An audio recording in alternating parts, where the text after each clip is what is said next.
Hello and welcome to English Functional Skills. My name is Tim and I'm a learning and development mentor here at the Lightbulb with responsibility for functional skills. Today's session is all about the writing module. As you may know, the English course is broken into 3 units: reading, writing and speaking and listening. And as I say, today we're concentrating on what you need to know in order to be able to approach the level 2 writing assessment in a confident manner.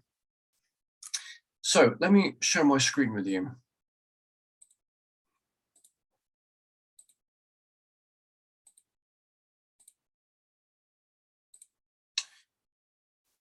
Writing different types of documents. So as I say, what we're looking at today is how to organize your writing for different purposes at level 2. What we're going to go through in this session is the nature of the assessment at the end of the module. And then we'll concentrate prior to that on the general writing structure that you can use for pretty much any kind of document. We'll have a short look at punctuation, although we won't spend too long looking at this today. And then we will also spend the second half of the session looking at distinct features of each of the 7 different document types. Now, the assessment that exists for the writing unit is an exam. It's 1 hour and 20 minutes long, and there are just 2 questions in the exam. Each are required to be about 300 words each in your writing. So that's, if you're typing, that's getting on for a full page, something like 2/3 of a page. As an approximate kind of guide. But yeah, the 2 questions, you'll be given a little story or a little scenario at the beginning of each question, and you'll be asked to write for a certain audience, and you'll be asked to write in a certain document type. That will then set up the nature of what you need to write. Now, at level 2, there are 7 different document types that you could be asked to write, and these include the following: emails, letters, blogs, articles, speeches, reports, and narratives. So your 2 questions in the exam could be a combination of any of these. It could be a speech and a narrative, it could be a blog and a report, it could be a letter and an article. So your questions can be drawn, as I say, from any of these types of document. Now, what we're going to look at is a general structure that you can use for writing absolutely anything. And this is very useful in day-to-day life, as well as for the exams.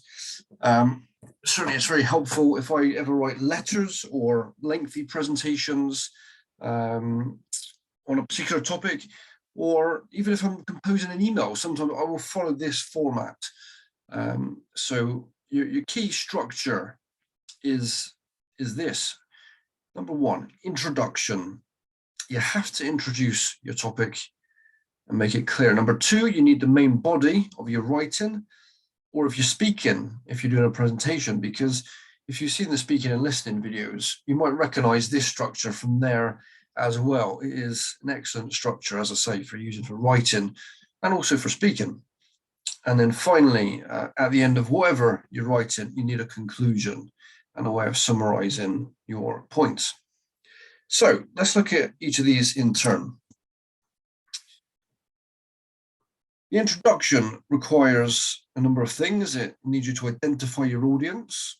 So whether it's in a letter to say, "Dear Mr. or Mrs. Smith," whether it's in a speech to saying, "Good afternoon, ladies and gentlemen," or however it is, you need to sort of identify the audience. Secondly, you need to introduce your topic and then also outline the key areas that you're going to look at. So if you're doing a presentation on forklift trucks, for example, you might say, "Good afternoon, ladies and gentlemen. I'm here today to talk to you about forklift trucks. I'm going to be looking at the history of forklift trucks. I'm going to be looking at the laws, the health and safety laws surrounding the use of forklift trucks. And finally, I'm going to be looking at why forklift trucks are so brilliant." That would be one way of covering these things in the introduction. That's designed with a speech in mind, but you can do a variation of this for your writing as well. In the main body of your writing then, as well, it's good practice to separate your points into separate paragraphs. So, for instance, if we think of that example I just gave on the forklift trucks, if I was writing, I might have one paragraph on the history of the forklift trucks. I might have a second paragraph on the health and safety laws about forklift trucks. And then thirdly, I might have a separate paragraph on why forklift trucks are so amazing. So you group your ideas into paragraphs to make it easier for the reader to follow and later to refer back to if they need to find something else. Sequencing. Now, you can, if you wish, use sequencing words such as the numerical terms that you see on the screen to introduce your paragraph. So firstly, I'd like to talk to you about the history of forklift trucks. That is one way of organizing your work into a logical order, but it is by no means compulsory. So if you are confident to introduce your points in a different manner, then please, by all means, do so. And then finally, use language techniques to develop your points. It adds a real layer of color and power into your writing. If you're not sure what these are, then please refer back to my other video on persuasive language techniques. But when you include these in your writing, you really lift it and you elevate your writing to another level of clarity of communication. What we can do in person when we're speaking with people is we can use facial expressions, hand gestures, intonation of our voices, and all sorts of other things to communicate our meaning. When we rely on the written word, we don't have these things at our disposal. So by using language techniques, we are able to bridge some of that gap, and we're able to make our meanings sharper, a bit clearer, a bit more easy to understand for the reader. And as writers, that's what we want to do. We want to be understood. We want people to understand our message and what we're saying. And so by using these language techniques in our writing, it is a great way of helping to get our meaning across in a very clear way. And hopefully in a way that will lead people to seeing things from our point of view as well. So that's the main body. Finally, we come to the conclusion of whatever you're writing. Again, it's good practice to acknowledge the audience in some way or other. It might be that you use some personal pronouns or the concept of direct address to do this. So, as we have seen, for example, could be a good expression to incorporate into your writing. May I remind you that could be another way of including the audience in your conclusion. Good practice will also recap the main points. So remind people of what you have just told them. So with the example that I gave of the forklift presentation, in the recap, you might want to say something similar to the introduction, actually. And you might want to say, so today, ladies and gentlemen, we have looked at forklift trucks and we have looked at the history of forklift trucks. We have considered the health and safety laws regarding them, and we have seen how amazing they are. So just recap the main points. The old teaching mantra is this: tell them what you're going to tell them, and then tell them what you've told them. So that's one way, slightly humorous, of thinking about the structure of writing and of speaking: introduction, main body, conclusion. Finally, finish with a flourish. Try and summarize your overall argument or your overall point into an easy to understand sentence. Try and leave the audience with a punchy statement, something they're going to remember, something they can take home. What is that thing that you want your audience to take away? Try and leave it there in a punchy fashion. Finish with a flourish. So that's a look at the general structure that we can use for writing of any sort. We're now going to have a brief look at punctuation. And we're looking at this now with the level 2 exam in mind. I don't want to speak too much about punctuation here. There's another time and place for that. But briefly, there are 4 marks available in each of the questions. And remember that there are 2 questions in the exam. So in each question, there are 4 marks available for punctuation. Now, if all you use are full stops, capital letters, and commas, you're only going to get a maximum of 1 or maybe 2 marks. So reach 3 and 4 marks for your punctuation score, you need to demonstrate a variety of punctuation types. And so if you have a look at the list on the left, these need to be in your writing as a minimum. Full stops naturally come at the end of a sentence. Question marks. Now, in order to fit a question mark in, it'd be a great idea in both of your questions to include a rhetorical question of one sort or another.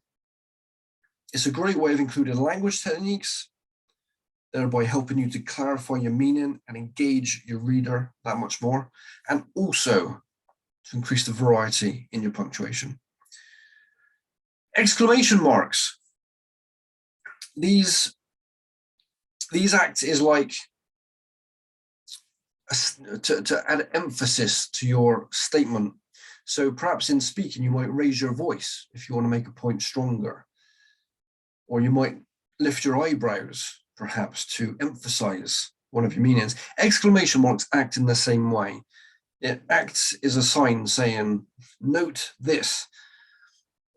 And so these are great to use in places where we might use exaggeration, for example. Again, if you see the video on language techniques, you can, we spend a bit more time thinking about that. So where you go over the top to make a point, this would be a great place to include exclamation marks. And then the last one on the list, there are speech marks.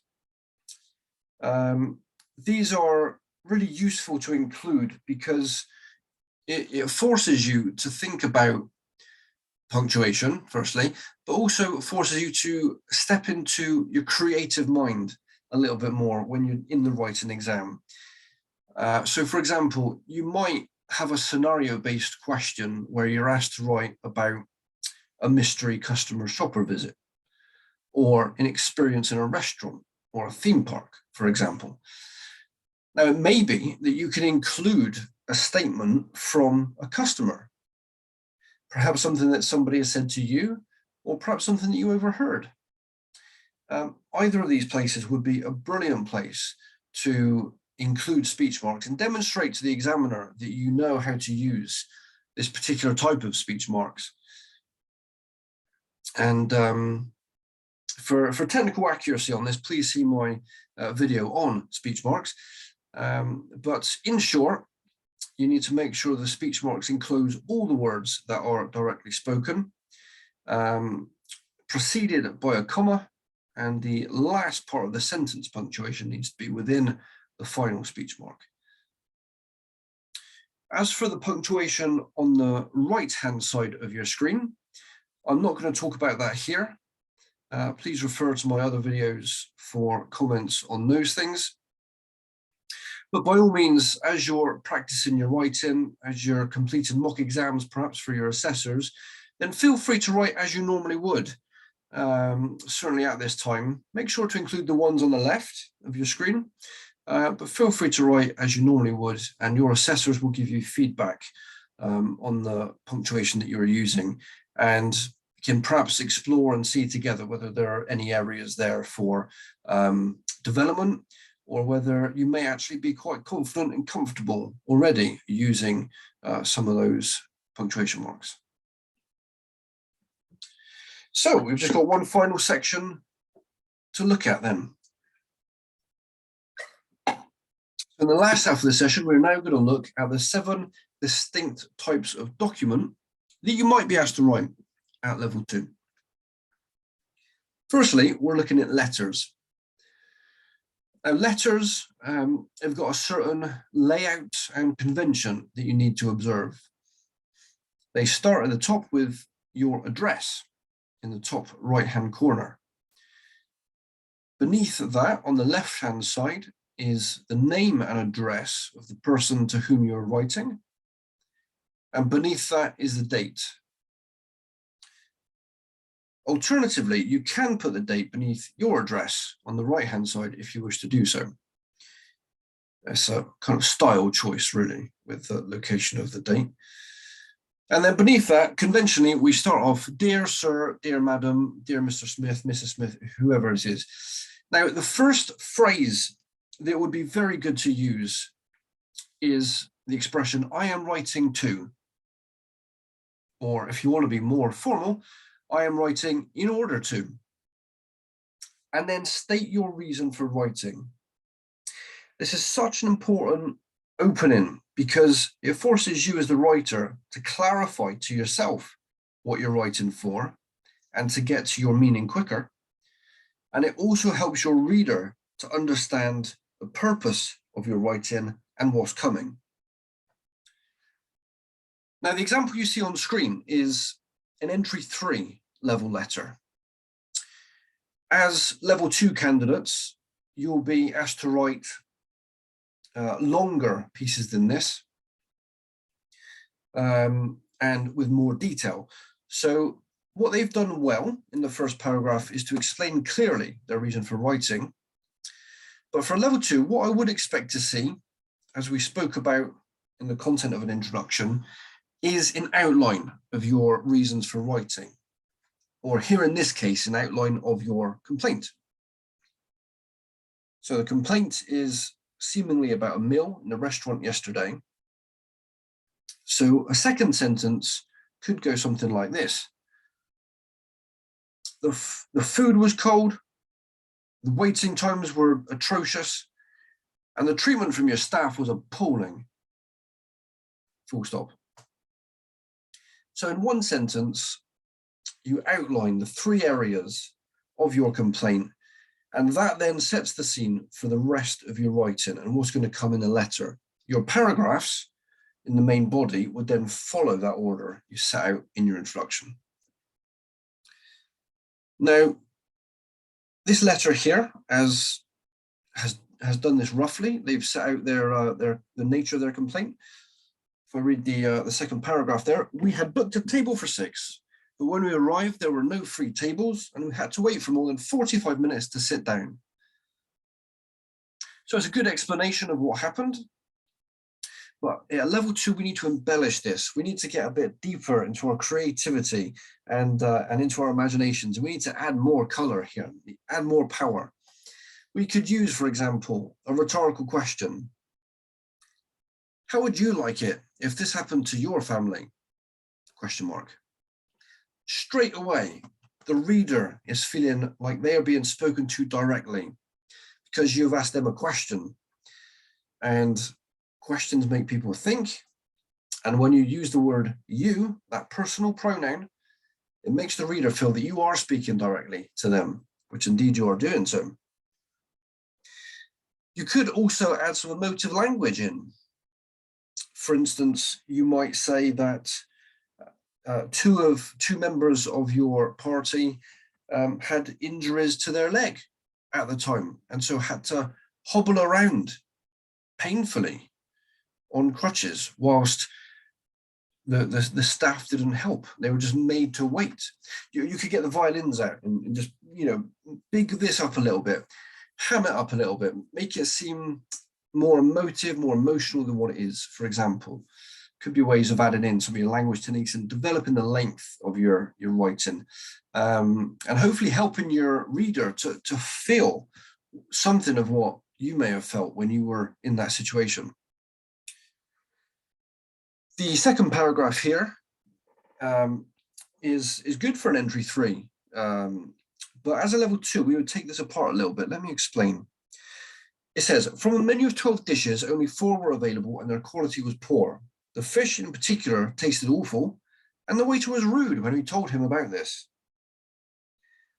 Now, what they've done well is they've used emotive terminology, like the fish tasted awful and the quality was poor.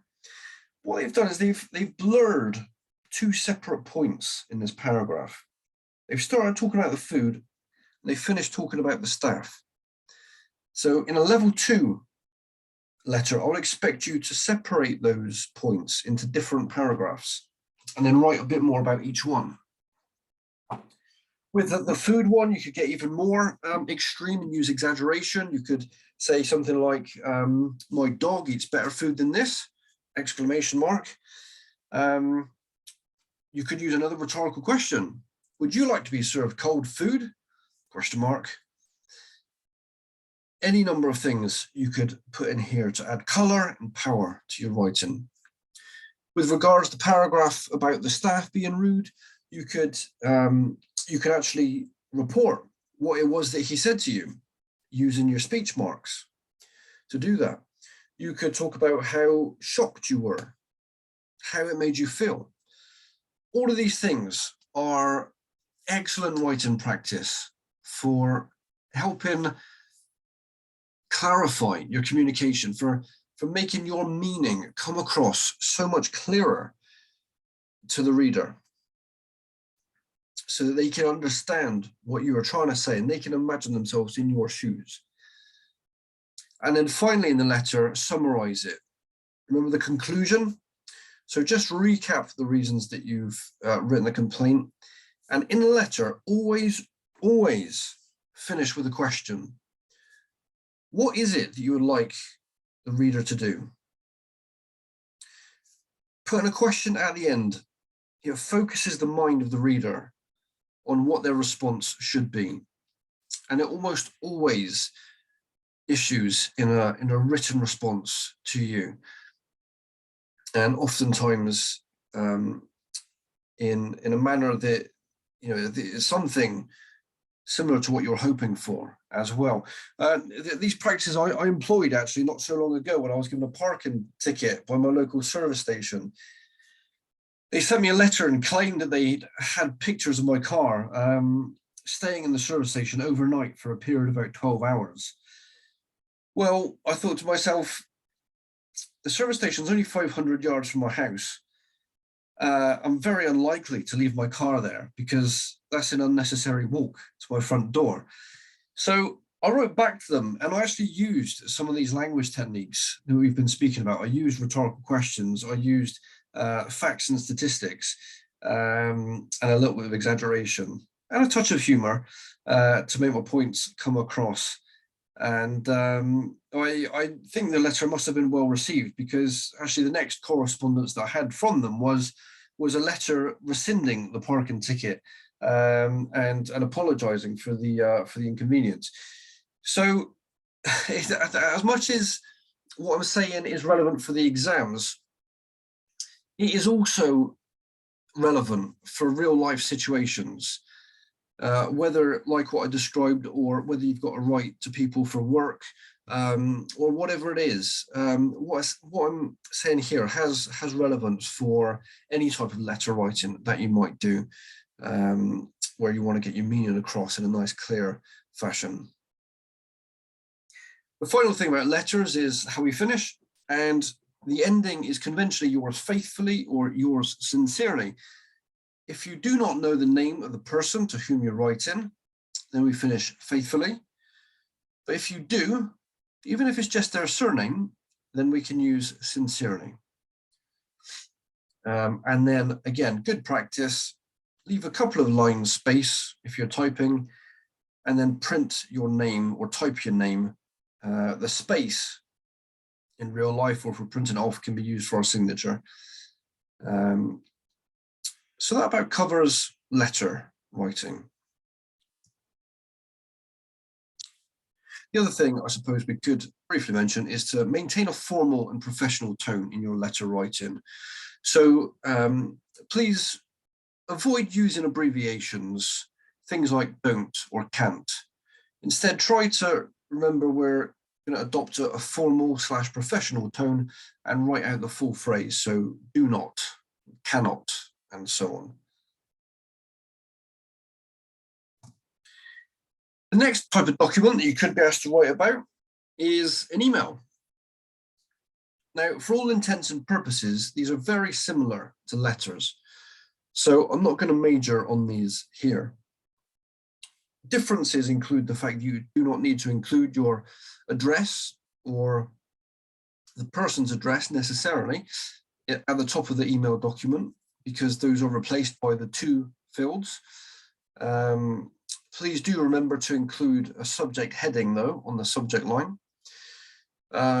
Dear so-and-so is fine, or hi so-and-so is acceptable for conventional email greetings.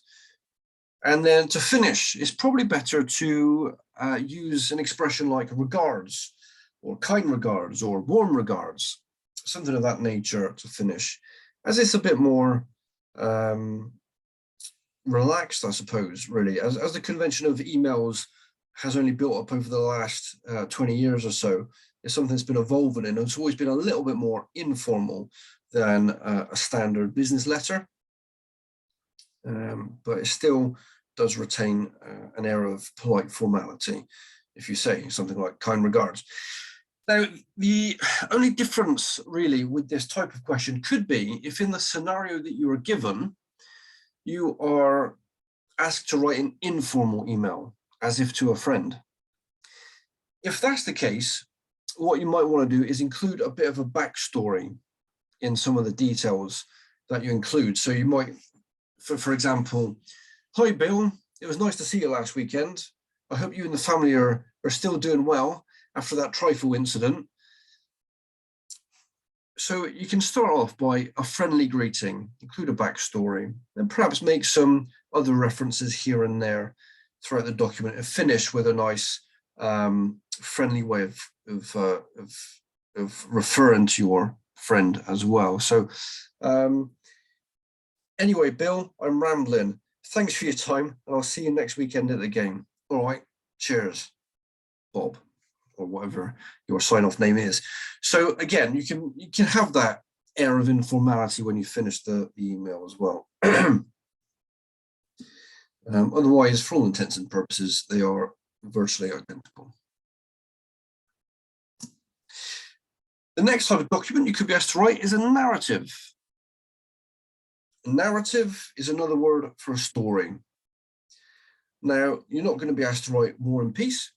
The word count is still 300 words. So it's going to be a short story, or perhaps an overview. It's something that you might be asked to write.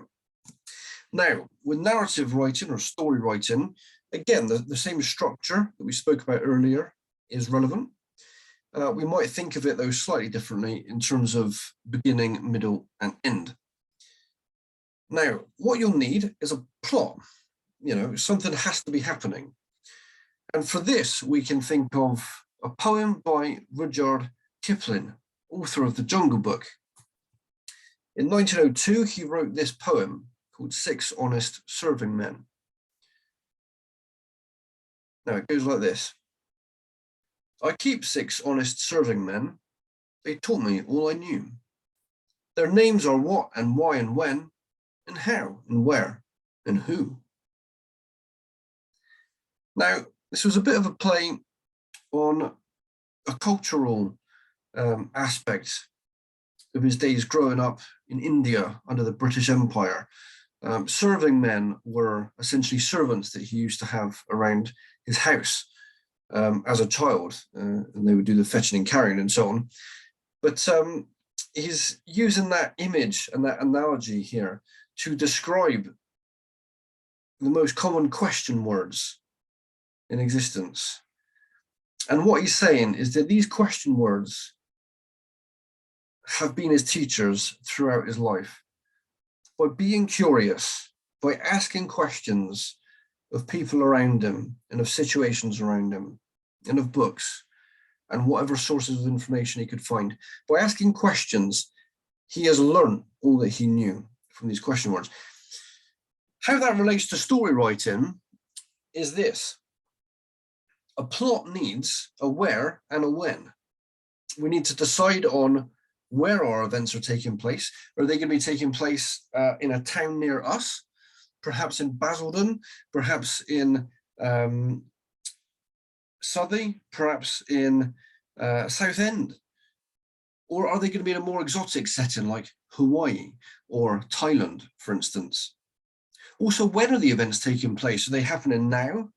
They happen in sort of present moment in the year 2021 or 22 or 23 or whatever year we're in, or they happen in some years in the future, and perhaps 2560, or they happen in some time in the past, in the 1800s or whatever. So you need to choose. You need to start off by selecting a time period and a location for your story. When and where are the events taking place? We also need to think about who is involved. Who are the characters in your story? Now, in all honesty, you can draw inspiration for your story writing from anywhere. You can draw inspiration from your favorite film or your favorite book or your favorite TV series. Or you can, of course, completely make it up from scratch. But whatever it is that gives you inspiration, you need to have some characters in there. And then you'll need a what, of course, what is happening, what are the events that you are describing, and how and why if they come about. So these question words from the 6 Honest Sermon Men are very useful to help us think about how to create a plot. Characters, as I mentioned, they can be inspired by film characters, television characters, book characters, fairy tale characters, whoever, really. And then the other thing to think about for narrative writing is the 5 senses. So good descriptive writing will appeal to all of your 5 senses. I wonder if you can remember what they are.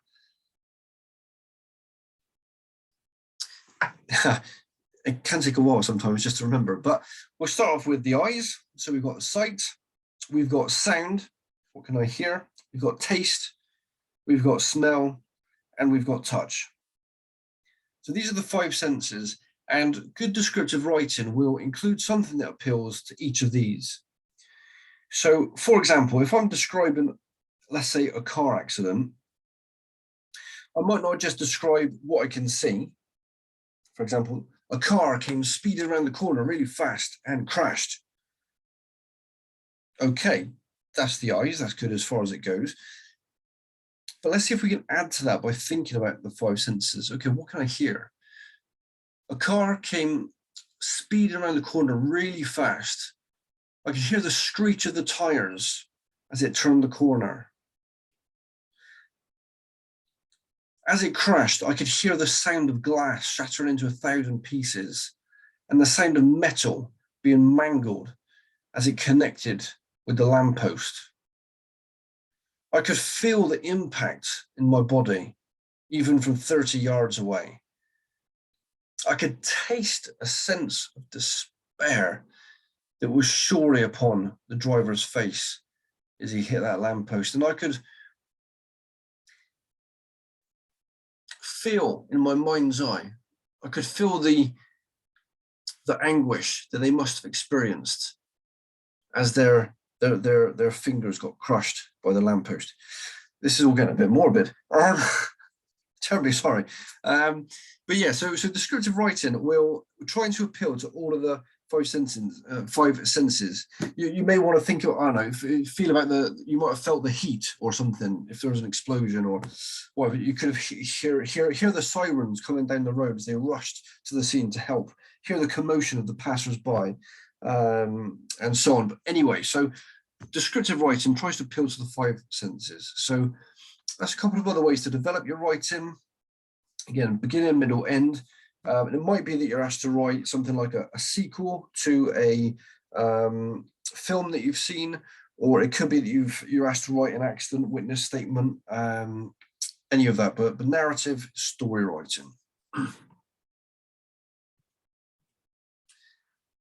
Articles are the next type of document that you could be asked to write, and these can be quite tricky, but a couple of tips will hopefully help you to get on the right track with these. Firstly, I'm just going to show you something here, which is the start of an article that somebody wrote for me some time ago. I'm going to give you 30 seconds or so to read through, and I want you to think about the question, who is this aimed at?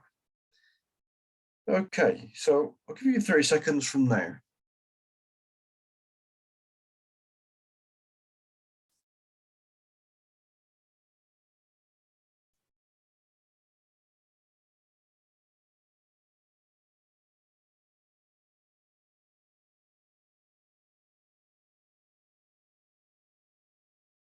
It's 15.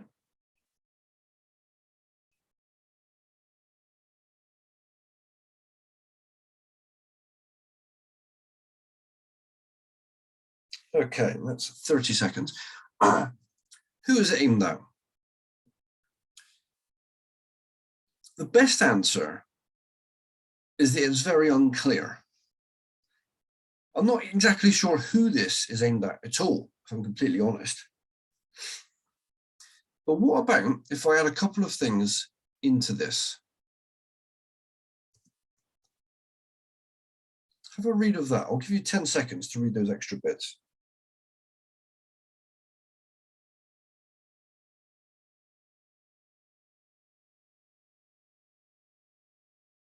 Okay, any ideas who this is supposed to be aimed at now?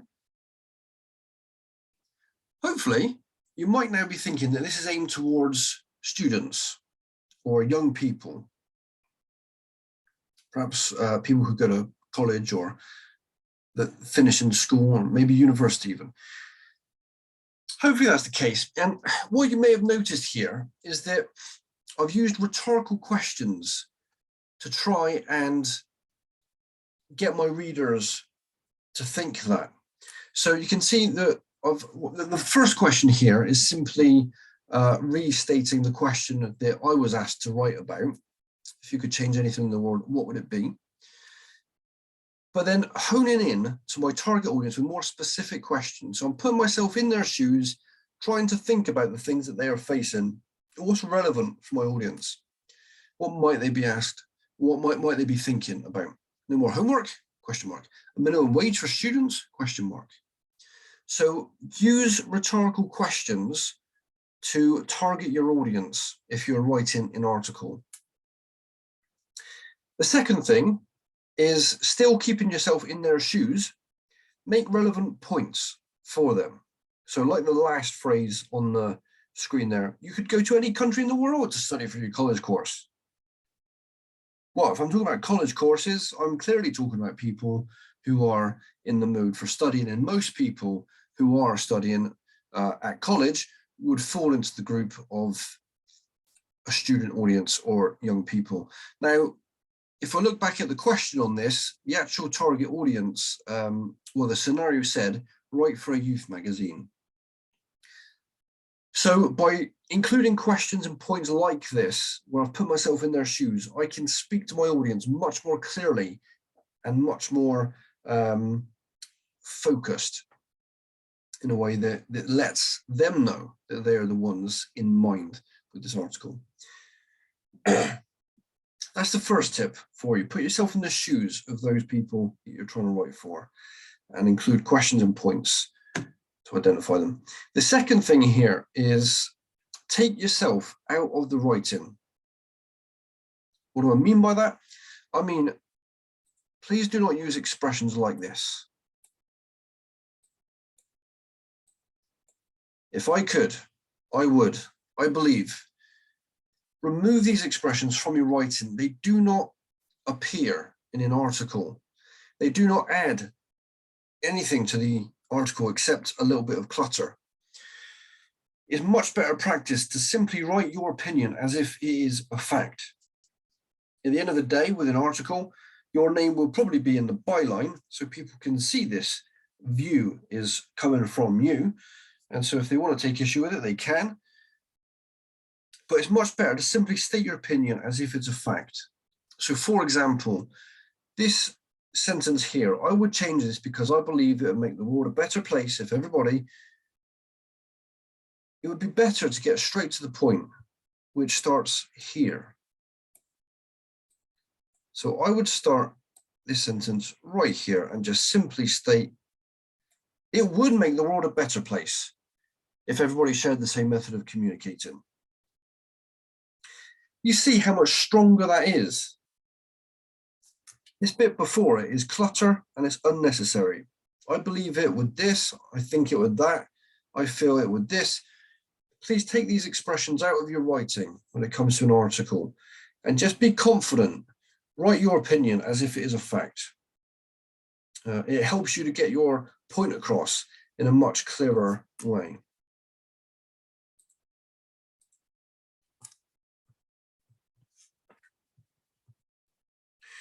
Okay, so articles, catchy title. Remember to try and to include a title that is going to attract the interest of your audience. So try and make it a little bit snazzy, a little bit catchy. Give it a little bit of a hook. Include the audience, as we've seen, by rhetorical questions and relevant examples, and remove yourself from the writing, as we've seen. Also, good practice, conclude by referring to the audience again. Perhaps finish with a call to action. What's the thing that you're hoping they're going to do? Use personal pronouns to address them. Use words like you and we, perhaps, if that's appropriate.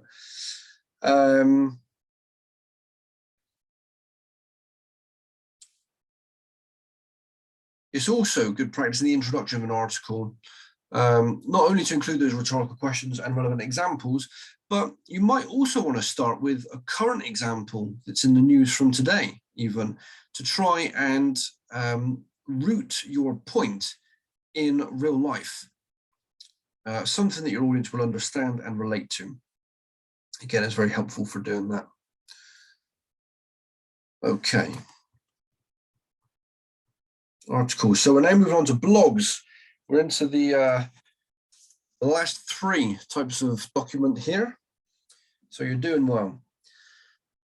Blogs then are online diaries, for want of a better way of putting it. So they are quite different from articles. They are almost the opposite, in fact, because these ones you can write about your views and opinions and use those terms. I think this and I feel that. It's still probably better to avoid that a little bit, but you've got a little bit more freedom there because blogs are so personal. It's one way of expressing that. Now, again, similar to an article, they've got a very catchy title, and you can see from the one on screen, it's emotive, it's personal, and it's quite, as I say, catchy. Now, the sort of feel of a blog really will be about you, your experience, and it will have a hopefully inspirational kind of tone or inspirational kind of message. So, for example, if you're writing about, let's say, I don't know, cooking classes or something like that, you're writing a blog about cooking classes, you might share your experiences of what went terribly, of what went well, and you might try and inspire your audience to learn from your mistakes. So here's what didn't work for me. I fell flat on my face when I was making an Indian curry because it ended up tasting like Chinese soup. So learn from my mistakes. Equally, you might share your encouraging stories about how hard work and research paid off for you, and you might want to encourage your audience to sort of do the same, go and work hard, research and so on. So it's generally an inspirational kind of document that you're trying to write here. Because these are personal, they can be quite informal. Catchy title, it can be a chatty style, so that informality can come into it. You may wish to start by something like, "Hi everyone," and have a greeting like that. Or as with the example on screen, you might just want to dive in and share your thoughts. So on screen, they've said, it recently came to my attention that while I'm obviously passionate about my message here, I've never shared with you my personal story. Da, da, da, da. So you may wish to start off with a personal thought, or you can, if you wish, start, hi everyone. So that's a few thoughts about blog writing for you. Speeches then are another document type that may come up. And as you may imagine, these are loaded with persuasive language techniques. You can use exaggeration. You can make up quotes and make up statistics if you like. You know, the examiner, in fact, making up stuff is something that you can do for each document type. The examiner is less interested in the accuracy of what you're saying than they are in the way that you present what you are saying in writing. So it may be that you might make up a statistic for a survey, for example. 96% of people today think that X, for instance. You could bring that into a speech, into a letter, into an article, anything really, anywhere. And it's more the way that you use it rather than the accuracy of it that an examiner is looking for. You can also make up a quote if you like. I wouldn't sort of seek to deliberately misquote somebody or to misrepresent them, but if you've got a feel for what somebody might generally say, then you could put that into a quote form, or you could make up a fictional character such as Professor Smith. So, for example, as Professor Smith from the London Institute said, and then you could go on from there. Think of a slogan to include in your speech and repeat it. Use that technique of repetition as Martin Luther King Jr. did so well in his 1963 address, and as Churchill used quite regularly. Make up a slogan. It could be something like, just do it, from Nike. You may remember when Barack Obama became the president of America, that his slogan was, yes, we can. Short, simple, memorable. These are crucial things when you're making a slogan. It's got to be simple enough to remember. So a nice short expression there could be useful to repeat. And again, always with a speech, finish with a flourish. Call for action from the people that you're speaking to. So a powerful statement. Don't delay. Join us today. You can even use rhyme if you like. Don't delay, join our calls today. Don't delay, sign the petition today. Don't delay, save the world today, etc., etc. I think you get the idea. But whatever it is, try to finish with that strong call to action. If we have a brief look actually at an excerpt from Martin Luther King's speech, we can see some of his language techniques that he has used here.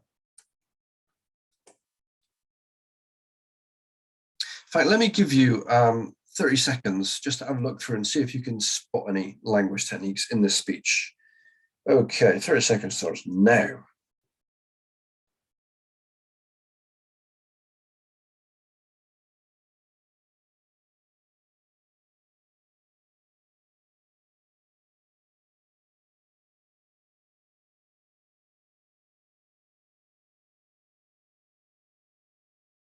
Okay, 15.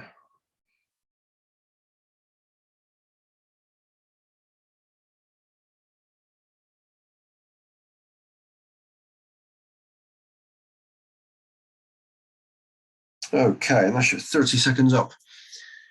Did you spot any? You may have seen the use of personal pronouns. I say to you today, my friends, or direct address, we can call this as well.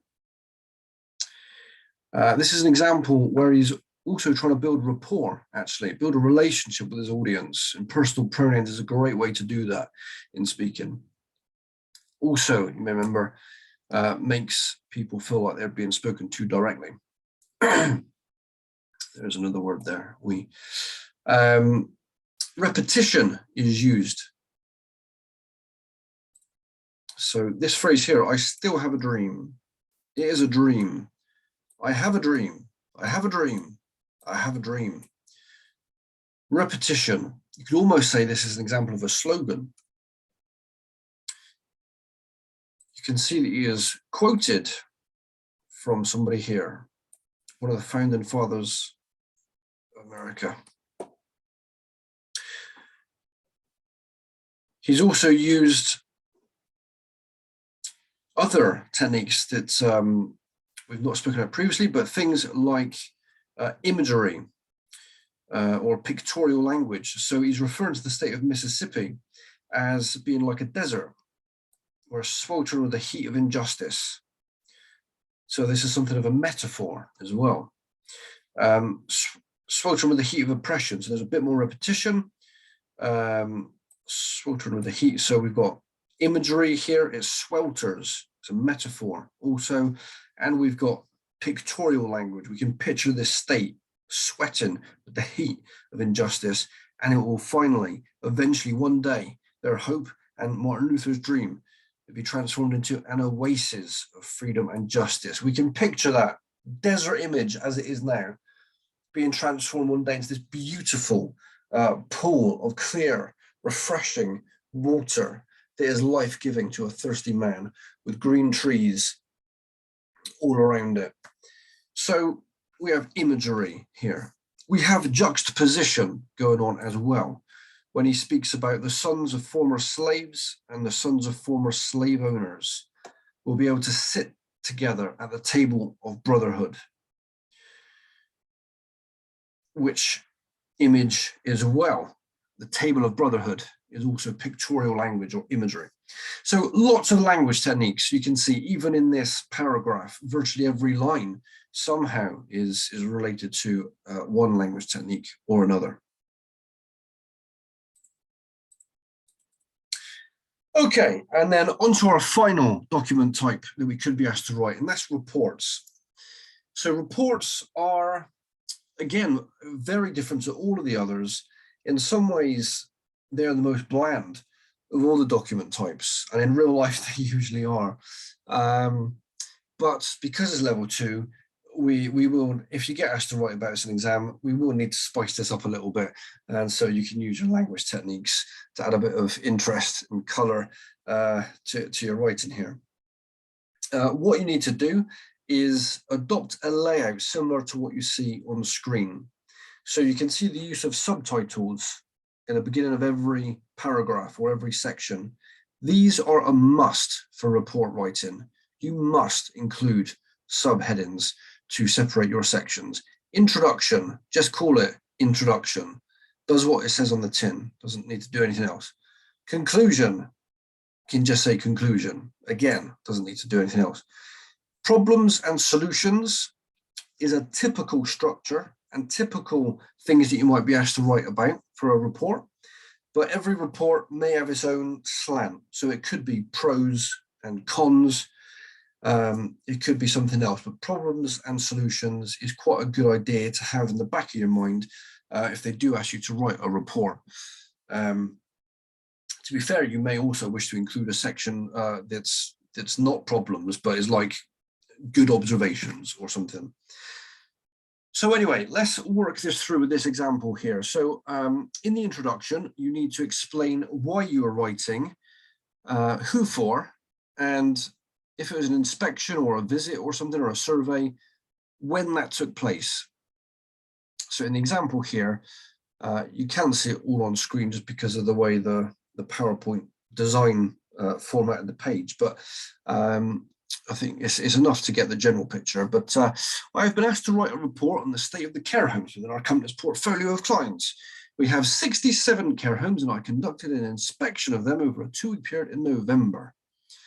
But what follows is the results of this survey. So what you have here is the scope of your survey, the scope of your inspection.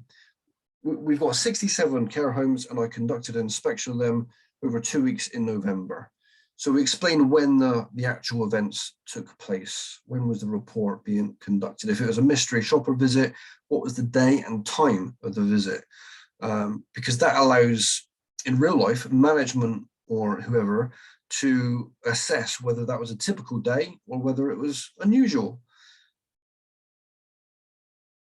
What then follows the introduction is problems and solutions, or as I say, you might have a section where you want to call it positive observations, and you might want to list a number of good things that you found about the store. And bullet points are really helpful in reports because it means that your writing is not flowing prose, where it's all bundled into paragraphs like what we do in most other types of writing. But by separating it into bullet points, it allows your managers, typically, or those who want to look at reports, it allows managers to find and locate information quickly. So bullet point things with the headings and then give the detail within the same bullet point. So for example, here in the section called problems, I've given a one sentence introduction. After completing the survey, I identified the following 4 areas which require major improvement. Notice the use of a colon for those of you with an eagle eye on punctuation. You can use a colon for beginning a list.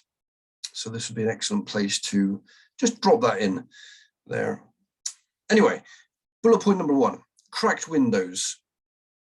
Straight away on my bullet point, all I'm doing is stating the area of the problem with a very short head in there. And then something like a hyphen could be useful, which indicates you're going to go on and give more explanation about this. And this is the section where you can use your language techniques to add the color and the power and the detail and development and so on.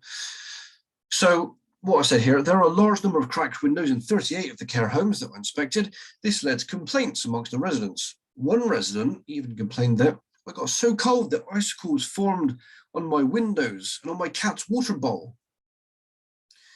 Now, with a sentence like that, you may recognize that I'm using speech marks for the punctuation. You may also recognize that I'm exaggerating, and so I can use an exclamation mark on the end of that. And you may also recognize that another language technique I'm using in addition to exaggeration is emotive language. So this is a place where you can add those language techniques in with the detail that you give. You can go to town with this. You can ham it up. Again, this is the place, step into your imagination and just embellish the points here. Problem number 2, for instance, meals, simple heading, hyphen, and then give the detail. Many of the residents complained that their meals were of poor quality. They were reporting that the meals were cold, bland, tasteless, and sometimes covered with hair. And in brackets for additional detail, having tasted one, I would have to agree with them. So this is emotive language again coming in here. Perhaps you might even want to drop a group of 3 into here. The meals were bland, tasteless, and cold, for example. The next section of your writing in a report, it would be the solutions section. So management would often require you to do this. You know, if you've spotted a problem, then okay, great, you spotted a problem, well done. But tell me, what's your solution? This is potentially, if you're writing reports and work, potentially a leadership moment for you. Step into the gap, make a suggestion. What can we do to improve things? And so again, you can use bullet points. Use a colon to introduce the list, and then use bullet points and make sure that they follow in the same order as your previous bullet points in the problems section. So as you can see on screen, my first solution is cracked windows. So I've used the same heading, same hyphen, and then this space here would be where I give my suggestion on how to improve things for the cracked windows. So when you've done with the problems and solutions, you then come to the conclusion. And as with any conclusion, you can give a short recap. So overall, this survey has found that there are 4 major problem areas within our care homes. They are cracked windows, meals, care workers, and the bedding changed, or whatever it may be in your particular case. And then if you finish with something like, I would suggest that if we implement the 4 solutions suggested above, this would improve the experience for our customers, care users dramatically, and this would help ensure our company whatever name that is, continues to be the leader in its field.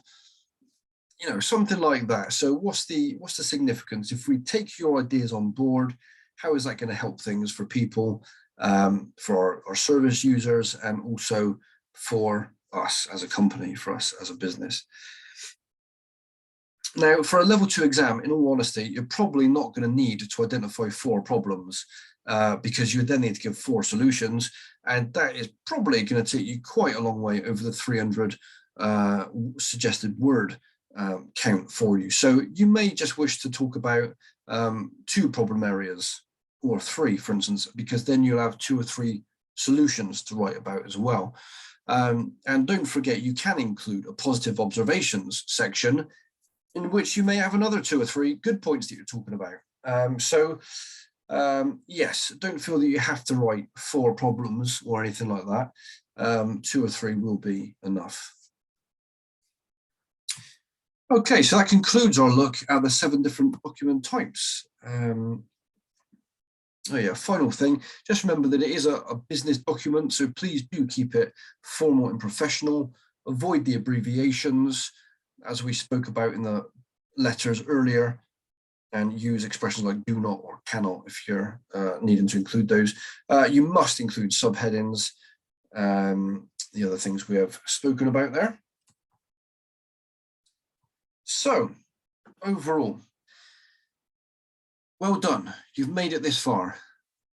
Just to recap then, at the start of the session, we had a look at the exam assessment, and we said that it was 1 exam, so an hour and 20 minutes that you've got for it. So that's 40 minutes per question, because there are 2 questions. I would advise you to spend 5 minutes reading the scenario that they give you, think about the audience, perhaps consider the paragraphs that you're going to use in your writing, and then spend 30 minutes writing it out, maybe 5 minutes at the end checking it. So we spoke about the exam at the beginning of our session today, and then we thought about a general structure that you can include for any type of document: introduction, main body, and conclusion. We thought about punctuation and how important it is to include a variety of punctuation in each of your document types. And we've thought as well about how using language techniques can help us to communicate our meaning very, very clearly, and to help us be understood by our audience and by those that are reading or writing. Language techniques really do help us to convey our message and get our meaning across very well and very clearly, and help our audience to probably see things from our point of view too, which can be very useful. We've also considered how in different documents we need to engage the audience by asking rhetorical questions and using relevant examples for them.